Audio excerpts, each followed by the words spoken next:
எனது அன்பு நேயர்களே வணக்கம். பாபு சயின்டிஃபிக் ஆஸ்ட்ராலஜி சேனலுக்கு உங்களை அன்போடு வரவேற்கிறேன். மகர ராசி என்பர்களே, 2024 சில விஷயங்களிலே எச்சரிக்கையாக இருக்க வேண்டும். கோடீஸ்வர யோகம் நிச்சயம் நடந்தே தீரும். கோடீஸ்வர யோகம் என்றால் நிச்சயமாக இருக்கக்கூடிய பண நிலையிலிருந்து ஒரு முன்னேற்ற நிலை என்பது நிச்சயமாக இருக்கும். பேங்க் பேலன்ஸ் குறைந்திருந்தால் சற்று உயரும்.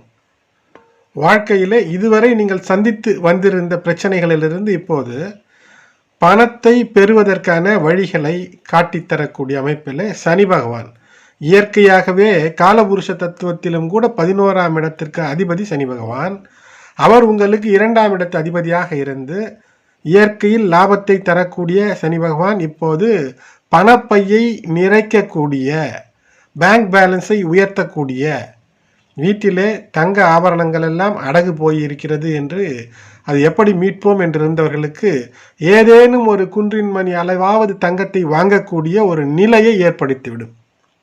நான் சொல்வது குறைந்தபட்சத்தில். இதுவரை நகை கடைக்குள் கால் வைக்க முடியாத ஒரு நிலை இருந்திருக்கும், பல யோசனைகள் இருந்திருக்கும். அப்படிப்பட்ட நிலையிலிருந்து மாறி மெதுமெதுவாக உங்களுடைய தன தானிய சம்பத்துக்களை உயர்த்த மகர ராசிக்குள் இருக்கக்கூடிய உத்திராடம் 2, 3, 4 பாதங்கள், திருவோணத்தின் 1 முதல் 4 பாதங்கள், அவிட்ட நட்சத்திரத்திலே 1, 2 பாதங்கள், இவை மகர ராசி மண்டலத்திற்குள் அடங்கும். உங்களுடைய சுபாவம் என்னவென்றால், அடுத்தவர் கஷ்டப்படுவாரே என்று நினைத்து ஏதேனும் உங்களுடைய வேலைகளை நீங்கள் செய்ய தடை ஏற்படுத்தி கொள்ளும்போது அது உங்களுக்கு தடையாக மாறுகிறது. யாருக்கு நீங்கள் நல்லது செய்தீர்களோ, மனசாட்சியின்படி நடக்க வேண்டும் என்று எங்கு நடந்தீர்களோ அங்கு மிகப்பெரிய சோதனையை, துரோகங்களையும் சந்தித்திருப்பீர்கள். சில சமயத்தில் உற்றார் உறவினர்கள், சில சமயத்தில் நட்பு, சில சமயத்தில் அண்ணன் தம்பி அக்கா தங்கை, இந்த உறவுக்குள்ளேயே உங்களை துரோகம் செய்தது. விபரீத நிலைகள் என்று சொல்ல வேண்டுமென்றால் கணவன் மனைவிக்கு உள் கூட பிரச்சனைகள் இருந்திருக்கும். இவற்றிலிருந்து வெளிவருவதற்கான வாய்ப்புகளை இந்த கிரகநிலை, குறிப்பாக 2024 இருக்கக்கூடிய எல்லா கிரகநிலைகளும் தருகிறது. உங்களுடைய ராசிநாதன் சனி பகவான் மூல திரிகோணம் ஏறி இருக்கிறார். ஆகையினால் இதுவரை உங்களை கண்டும் காணாமல் இருந்தவர்கள் எல்லாம் இப்போது வலிய வந்து உங்களிடம் பேசினால்தான் வேலையாகும் என்று பேசுவார்கள். மற்றவர்களுக்கு உதவக்கூடிய நிலை என்பது இருக்கும். இந்த காலகட்டத்தில் எதை விற்றாலும் அது நிச்சயம் மற்றவர்களை விட சற்று கூடுதல் விலைக்கே நீங்கள் விற்க வேண்டும் என்பதை மனதிலே வைத்துக் கொள்ளுங்கள். ஏனென்றால் நீங்கள் இலவசமாக தங்கத்தை கொடுத்தாலும் அதை பல முறை உரசி பார்க்கக்கூடியதுதான் மனித இயல்பு. ஆகையினால் நீங்கள் தகரத்தை விற்றாலும் கூட தங்க விலைக்கு சொன்னால் வாங்குவதற்கு ஆள் இருப்பார். அப்படி மார்க்கெட்டிங்கிலே உயர்ந்த விஷயத்தை நீங்கள் செய்ய வேண்டும். எதையுமே குறைந்த விலைக்கு தருவதோ அது மற்றவர்களுக்கு உபயோகப்படும், அதனால் நாம் கம்மியான விலைக்கு தருவோம் என்று நீங்கள் தந்தால் அதிலே ஒரு வியாபார தந்திரம் இருக்க வேண்டும். இல்லத்தரசிகளாக இருக்கிறீர்கள் என்றால், யாருக்கேனும் எதையாவது அள்ளித்தரலாம் என்று நினைத்தீர்கள் என்றால், அது உங்களுடைய உற்றார் உறவினர்களாக இருந்தாலும் கூட அதை பெற்றுக்கொள்வதற்கு இருப்பார்களே தவிர, உங்களுக்கு இடுக்கண் கஷ்டம் வரும்போது அவர்கள் நகக்கூடிய, அதாவது இடுக்கண் வருங்கால் நகுக என்பது நமக்கு சொன்னது. ஒரு சந்தோஷம் இல்லை என்றாலும் கூட கஷ்ட நிலையிலே சிரித்து பழகுங்கள் என்று ஒருவருக்கு அவர் சிரித்து பழக சொன்னது. ஆனால் உங்களுக்கு இடுக்கண் கஷ்டம் வரும்போது எதிராளி அவர் சிரிக்கக்கூடிய ஒரு நிலையை ஏற்படுத்தி விடுகிறார்கள். அதாவது மகர ராசிக்காரர்களே, நீங்கள் அள்ளி தந்துவிட்டால் உங்களிடம் வாங்கிய பொருளை கூட ஒரு இமி அளவும் மீண்டும் உங்களுக்கு தருவதற்கு உங்களிடம் பயன் பெற்றவர்கள் நிச்சயமாக யோசிக்க மாட்டார்கள். ஆகையினாலே கவனம். இதுவரை சர்க்கரை நோய் அல்லது பிளட் ப்ரெஷர், வேறு ஏதேனும் முட்டி வலி போன்ற விஷயங்கள் இருந்தால் அவற்றை இப்போது சரியான முறையில் கட்டுப்பாடோடு இருந்தால் நீங்கள் தீர்த்து கொள்ள முடியும். 2ஆம் இடத்திலே சனி பகவான், அவர் தனத்தை தர காத்திருக்கிறார். ஏற்கனவே முந்தைய பதிவிலே சொன்னேன், உங்களுடைய சுகங்களை குறைத்து உங்களுடைய அதிர்ஷ்டங்களை பெறுவதற்கு அதிகப்படியாய் உழைக்கும் போது லாபத்தை சனி பகவான் தருவார். இல்லை என்றால் லாபத்தை குறைத்து தந்தாலும் கூட இந்த 2024 அந்த விஷயத்தில் தொடர்ந்து உழைப்பது என்பது மிகப்பெரிய ஒரு உயர்வை தருவார். உங்களை சுற்றி உள்ளவர்கள் நல்லவர் கெட்டவர் என்பதை உணர்ந்திருப்பீர்கள். அந்த உணர்ந்ததற்கு ஏற்ப இப்போது நீங்கள் செயல்பட வேண்டும். யாருக்காகவும் எதற்காகவும் உதவிகளை உங்களுக்கு இருக்கக்கூடிய விஷயத்தை அள்ளி தந்துவிட்டு பின்னர் வருந்தாதீர்கள். வாகனம் போன்ற விஷயத்தை அடுத்தவர்களுக்கு இரவலாக தருவது, பெண்கள் நகைகளை இரவலாக தருவதோ பெறுவதோ மகர ராசிக்காரர்கள் இந்த 2024 தவிர்க்க வேண்டும்.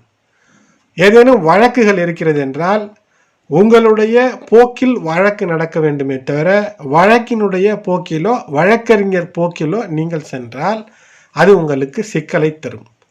ஆகையினால் நீங்கள் சொல்வதை வழக்கறிஞர் செய்ய வேண்டும், அல்லது நீங்கள் நினைப்பதை சாதித்து காட்டக்கூடிய தருணங்களை ஏற்படுத்தி கொள்ளுங்கள்.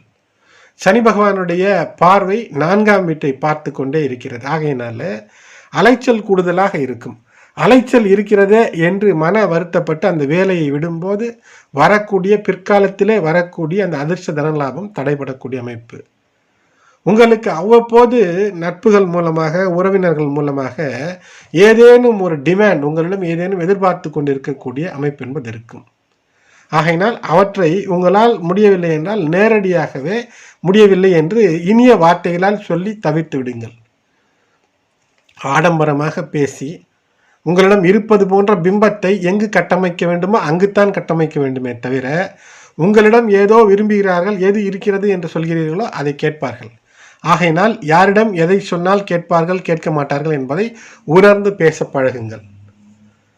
அவ்வப்போது பழைய கடனை நினைத்து வருத்தப்படக்கூடிய சூழ்நிலையிலிருந்து வெளிவாருங்கள். இந்த 2024 பழைய கடன்களிலிருந்து உங்களை வெளியேற்றுவதற்கான வாய்ப்புகளை அள்ளித்தருகிறது. அதேபோல் மே மாதம் 2024 துவங்கி உங்களுக்கு லாபத்தை அள்ளித்தரக்கூடிய நிலையிலே குரு பகவான் வந்து விடுகிறார். உங்களுடைய குழந்தைகளின் வழியாக ஏதேனும் ஒரு நல்ல விஷயம் நடக்க வேண்டும் என்றால் அதற்கான செலவுகளுக்கு தயாராக இருங்கள். வீடு வாகனம் போன்ற விஷயத்திலே பராமரிப்பு செலவுகள் நிச்சயம் வரும். ஆகையினாலே அதிலே கவனமாக இருங்கள். 2024 நிச்சயமாக உங்களுக்கு துரோகம் இழைக்கக்கூடிய கால நேர மனித சூழ்நிலைகளிலிருந்து விடுபடக்கூடிய அமைப்பை கிரகநிலைகள் ஏற்படுத்துகிறது. 3ஆம் இடத்துல ராகு, அந்த ராகு தொடர்ந்து 3ஆம் இடத்துல இருக்க போகிறார். மிகப்பெரிய முயற்சிகள் என்றாலும் கூட வெற்றிக்கான வாய்ப்பை தரக்கூடிய அதை தனலாபமாக மாற்றக்கூடிய அமைப்பு இருக்கிறது. ஏதோ ஏரோப்ளைன் வாங்க போகிறேன் என்று பொய் சொன்னாலும் கூட ஏரோப்ளைன் வாங்கக்கூடிய அமைப்பிற்கு போய் சேரக்கூடிய உயரத்தை தொடக்கூடிய அமைப்பை கிரகநிலை தருகிறது என்பதை மனதிலே வைத்து செயல்படுங்கள். எல்லோராலும் வாங்க முடியுமா என்றால் இன்று சென்னையிலே வான ஊர்தி ஏரோப்ளைன் வைத்திருக்கக்கூடிய சிலர் அவர் வாழ்க்கையிலே மிக அடித்தட்டிலிருந்து மேல் வந்தவர்கள் என்பதை உணர்ந்தீர்கள் என்றால் உங்களுக்கு புரியும். அது மட்டுமல்ல, சில காலத்திலே இந்த மகர ராசிக்காரர்களுக்கு சனி பகவான் காலபுருஷத்திலே 10-11ஆம் இடத்து அதிபதி. ஆகையினால் தொழில் ஜெயிக்கும், லாபத்தோடு இருக்கும். கும்பச்சனியாக குதூகலங்களை நிறைக்கக்கூடிய தருணத்தில் பிப்ரவரி 13 முதல் மார்ச் 13 வரை சூரியன் மற்றும் சனி பகவான் இணைவிருக்கிறது. இந்த காலகட்டத்தில் ஏதேனும் உடல்நல கோளாறுகள் வராமல் காத்து கொள்ள வேண்டும்.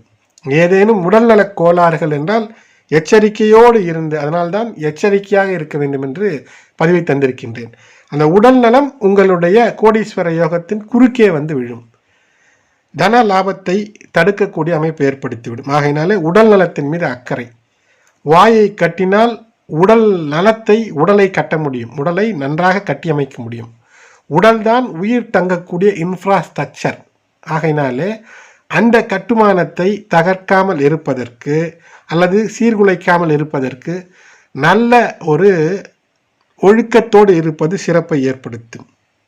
குடும்பத்திலே கவனமாக பேச வேண்டும். பேசும்போது சில சமயத்தில் இயற்கையாகவே பொய் வந்து பாய்ந்து விடக்கூடிய சூழ்நிலையை ஏற்படுத்தக்கூடிய கிரகநிலைகளாக அப்போது இருக்கும்.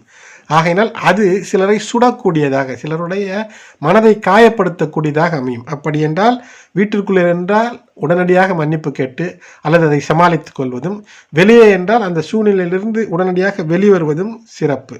தேவையற்ற வாக்குறுதிகளை அள்ளித்தராதீர்கள்.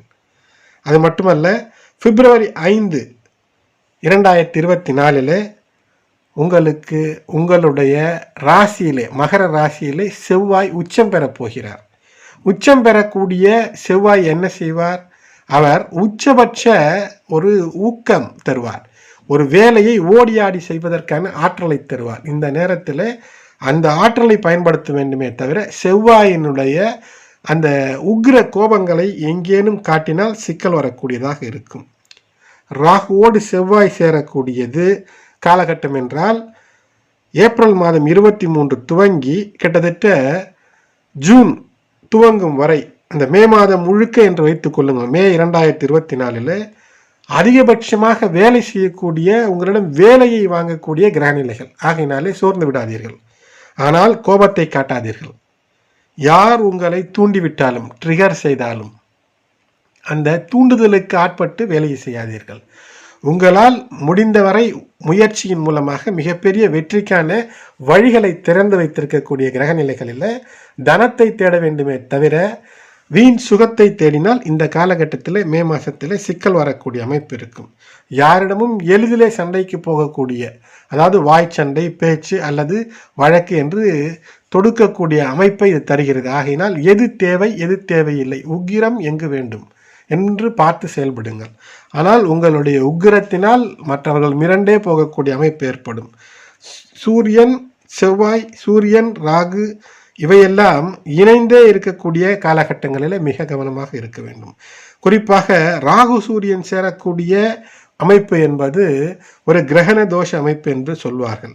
இது இந்த காலகட்டத்தில் ஏதேனும் நோய் அல்லது உங்களுக்கான கடன் அல்லது வழக்கு இவற்றிலே சற்று கூடுதலாக கண்ணும் கருத்துமாக, அதாவது உங்களுக்கு எதிர்நிலைகளிலே கண்ணும் கருத்துமாக இருக்க வேண்டும். இது மார்ச் மாதம் 14 துவங்கி ஏப்ரல் 14 வரை கிட்டத்தட்ட ஒரு மாதம் சூரியன் ராகுவோடு இணைந்திருக்கக்கூடிய காலகட்டமாக இருக்கும். இதே காலகட்டத்தில் சில நாட்கள் இது கழித்தவுடனேயே ராகு செவ்வாய் இணைவு ஏற்படும். ஆகையினால உங்களுக்கான எதிர்நிலைகளில் மிகப்பெரிய ஒரு முயற்சி எடுப்பீர்கள்.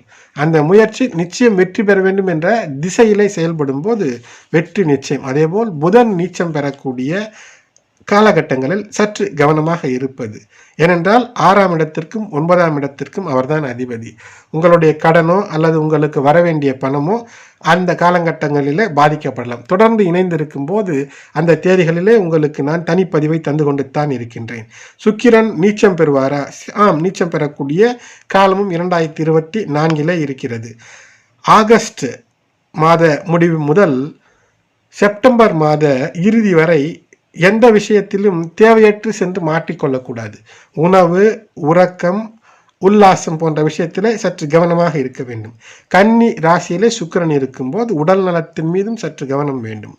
சூரியன் நீச்சம் பெறக்கூடிய துலாம் ராசியிலே அது அக்டோபர் மாதத்திலே நிகழும்.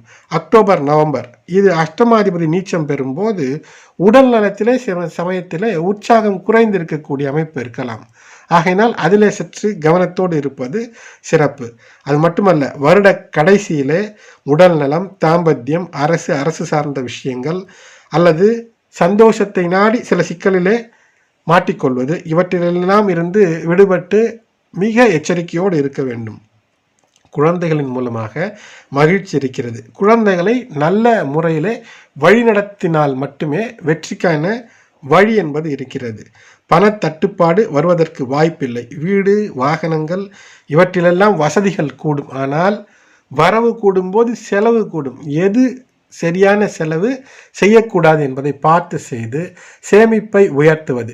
செவ்வாய் உங்களுக்கு நற்பலன்களை தரக்கூடிய சமயத்தில் உங்களிடம் இருக்கக்கூடிய பணத்திற்கு ஏதேனும் தூர தேசத்திலாவது அல்லது தூர தேசம் என்றால் நான் சொல்வது இருக்கக்கூடிய இடத்திலிருந்து நீண்ட தொலைவாக இருந்தாலும் கூட ஏதேனும் நிலம் வாங்கி வைப்பது.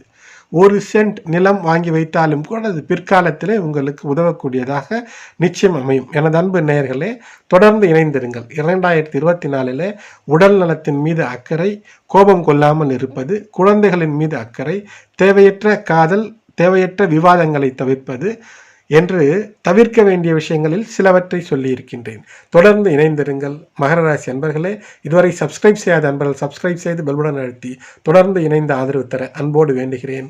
நன்றி.